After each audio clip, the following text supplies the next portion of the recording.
2025ஆம் ஆண்டின் முதல் சூரிய கிரகணம் மார்ச் 29ஆம் தேதி சனிக்கிழமை அன்னைக்கு நிகழ இருக்கு. இந்த சூரிய கிரகணம் அப்படிங்கிறது இந்த ஆண்டின் முதல் சூரிய கிரகணம் அப்படின்னும், இந்த ஒரு சூரிய கிரகணம் இந்தியாவில் தெரியாது அப்படின்னு தான் சொல்லப்பட்டிருக்கு. இந்த சூரிய கிரகணத்துக்கு போது செய்ய வேண்டிய விஷயங்கள் என்ன, செய்யக்கூடாத முக்கியமான விஷயங்கள் என்னென்ன அப்படிங்கிறத இந்த பதிவில் நம்ம தெரிஞ்சுக்கலாம். வணக்கம். நம்ம இறையொளி திருவருள் சார்பாக உங்கள் எல்லாருக்குமே அன்பான வணக்கங்க. 29/3/2025 சனிக்கிழமையில் வரக்கூடிய இந்த சூரிய கிரகணம் எப்போ நிகழ இருக்குது அப்படின்னு பார்த்தோன்னா, இந்திய நேரப்படி பார்த்தோன்னா பகல் 2:20 மணிக்கு துவங்கி மாலை 6:15 மணி வரைக்கும் இந்த கிரகண நேரம் அப்படின்னு சொல்லியிருக்காங்க. கிரகணம் உச்சமடையும் நேரம் அப்படின்னு பார்த்தோன்னா மாலை 4:17 மணிக்கு உச்சமடையுது. இந்த சூரிய கிரகணத்தை இந்தியாவில் காண முடியாது அப்படின்னும், இருந்தாலும் கூட ஆன்மீக ரீதியாக சூரிய கிரகணம் அப்படிங்கிறது பகல் பொழுதில் நிகழ்வது அப்படிங்கிறதுனால முக்கியத்துவம் வாய்ந்ததாகவே பார்க்கப்படுது. இந்த நாளில் சில குறிப்பிட்ட விஷயங்களை நம்ம கடைப்பிடிக்கணும்.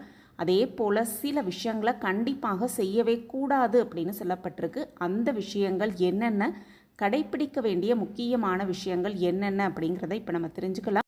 முதல்ல செய்ய வேண்டிய விஷயங்கள் என்னென்ன அப்படிங்கிறத தெரிஞ்சுக்கலாம்.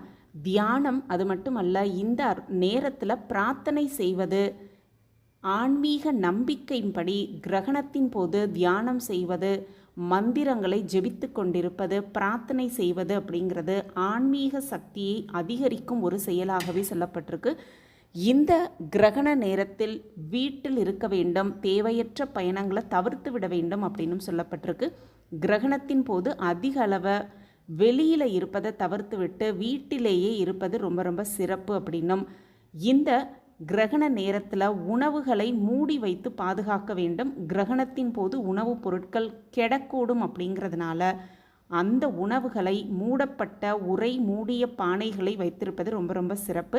சில பேர் பார்த்தோன்னா துளசி இலை அல்லது தர்ப்பை புல்லை உணவில் வைத்து வழக்கமாக வைத்திருப்பாங்க. அதையும் செய்வது மிக மிக சிறப்பு. துளசி இலை கிடைத்ததுன்னா அதை உணவு மேலே வைக்கலாம். அப்படி இல்லாத பட்சத்தில் தர்ப்பை புல் கிடச்சிச்சின்னா அதை உணவு மேலே வைத்து அந்த உணவை பாதுகாக்கலாம்.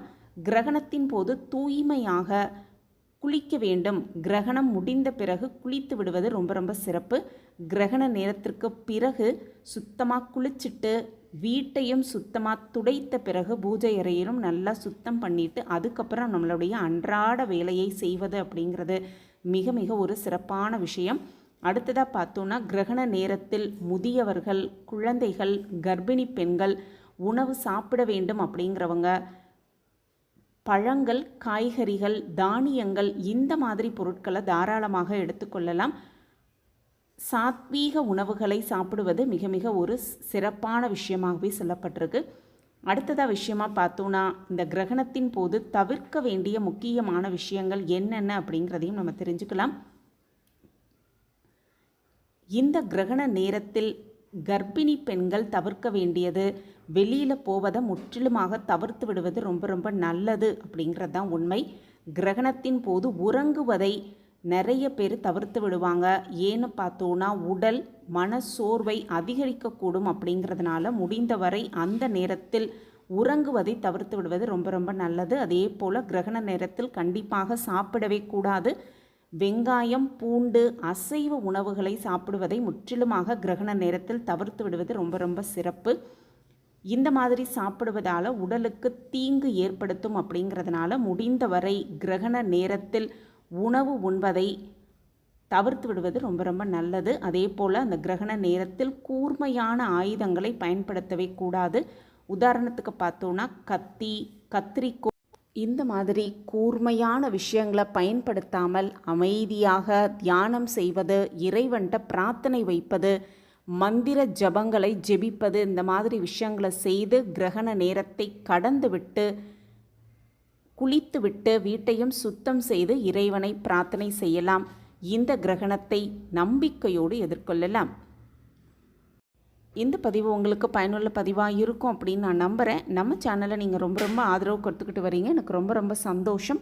உங்கள் ஆதரவு மென்மேலும் கிடச்சிக்கிட்டே இருக்கும் அப்படிங்கிற நம்பிக்கையோடு மீண்டும் ஒரு புதிய பதிவில் பார்க்கலாம். இந்த பதிவு உங்களுக்கு பிடிச்சிருந்ததுன்னா லைக் பண்ணுங்கள், ஷேர் பண்ணுங்கள், அப்படியே ஒரு கமெண்ட்டையும் போட்டுருங்க. உங்கள் கமெண்ட் தான் எங்களுக்கு மிகப்பெரிய ஒரு ஊக்கமாகவே இருக்கும். மீண்டும் ஒரு புதிய பதிவில் பார்க்கலாம். நன்றி, வணக்கம்.